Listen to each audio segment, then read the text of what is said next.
कारनामों के कारण उन्होंने सुसाइड कर लिया। वही राजीव रंजन ये ललमटिया थाना का एसएचओ जिसने मेरी बहन को बालों से खींचते हुए घर से कपड़ा पूरा फाड़ के उसको यहाँ पे लाके रखा।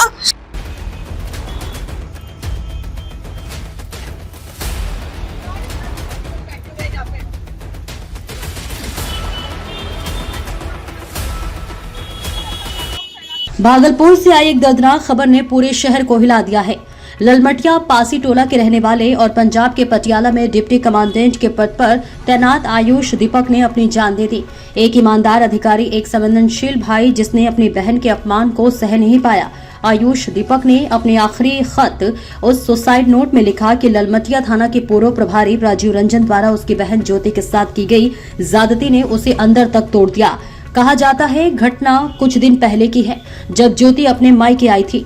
थाना प्रभारी ने इलाके में छापेमारी की और निर्दोष ज्योति को बाल पकड़कर थाने ले गए, फिर झूठे आरोप में जेल भेज दिया। सोचिए, एक बहन के साथ किया गया ये अपमान एक भाई के दिल पर कैसा वार कर गया होगा। कहते हैं पुलिस जनता की रक्षक होती है, लेकिन जब वही ताकत जुल्म का प्रतीक बन जाए तो जनता किससे न्याय मांगे। क्या इसी क्रूर व्यवस्था से हारकर आयुष ने आत्महत्या का फैसला किया? क्या इस देश में भावनाएं और इंसाफ अब सिर्फ शब्द बनकर रह गए हैं? आयुष दीपक का परिवार सदमे में है। उनकी बहन रो रो कर कह रही है, भाई ने जो किया वो इंसाफ की उम्मीद में था। गांव के लोग मोमबत्ती जलाकर इंसाफ की मांग कर रहे हैं। हर कोई पूछ रहा है, आखिर कब तक निर्दोषों की चीखें सत्ता तक नहीं पहुंचेंगी? ये सवाल सिर्फ भागलपुर का नहीं है, ये सवाल हर उस परिवार का है जो तीसरे दर्जे के व्यवहार से रोज आहत होता है। थाना प्रभारी पर सख्त कार्रवाई की मांग उठ रही है, लेकिन प्रशासन अब तक चुप है।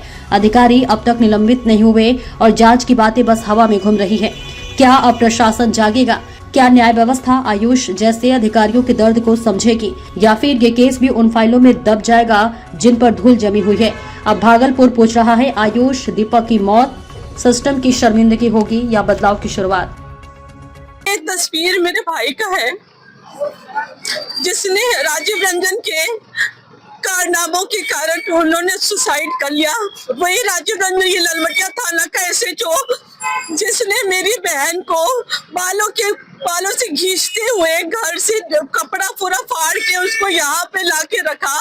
उसको बोलते हैं कि तुमको नेता बनने का शौक है, इसको नंगा कुमार, नियाज आलम, नेहा कुमारी और राजीव रंजन, ये सारे जो यहाँ बैठे हैं ये लोग आतंकवादी हैं और हम शरीफ लोगों को कहते हैं कि हम लोग क्रिमिनल हैं।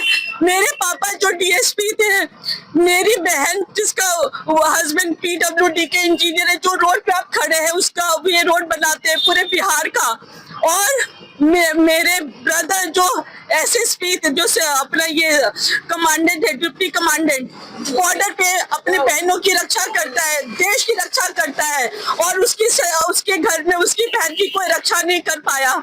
ये है ललमटिया थाना के लोग जिसने ये कारनामे किया। हमारे सरकार से यही रिक्वेस्ट है कि राजीव रंजन को सख्त से सख्त सजा दी जाए। जो भी ललमटिया थाना के लोग थे उस समय उनको जेल के सलाखों के अंदर डाला जाए। हुआ ये था कि 18 मई को राजीव रंजन हमारे घर पे वहाँ पे आया, लोगों को मार पीट रहा था, पता नहीं क्यों मार रहा था, पर मेरी दीदी आके बाहर पे आके बोली कि आप लड़कियों को और बच्चों को क्यों मार रहे हैं? कहता है मैं तुम्हारा बंदोबस्त करता हूँ। और फिर आधे घंटे बाद फिर से गाली देने लगा गेट के बाहर, गंदी गाली दिया, दरवाजा फटा, और उसके बाद जैसे ही दीदी निकली घर से बाहर उसके बालों को पकड़ा, कपड़े फाड़े, मोबाइल खींचा और खींचते हुए वहां से उसका चप्पल कहीं, कपड़ा कहीं, और लाके यहाँ पे रखा।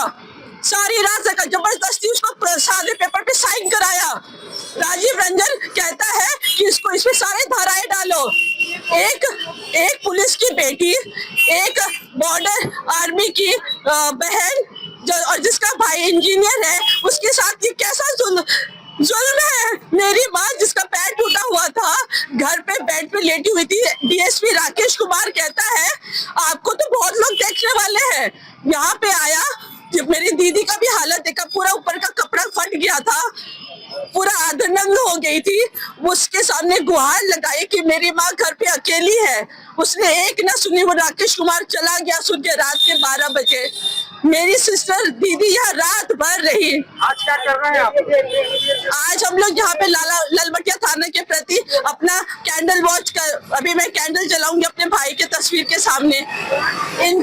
इन्होंने जो सुसाइड किया है, इन लोग से तकलीफ में, हैरेसमेंट में, कि इन लोगों को ना कोई जस्टिफिकेशन हम लोग को मिला, ना तो साफ किया गया।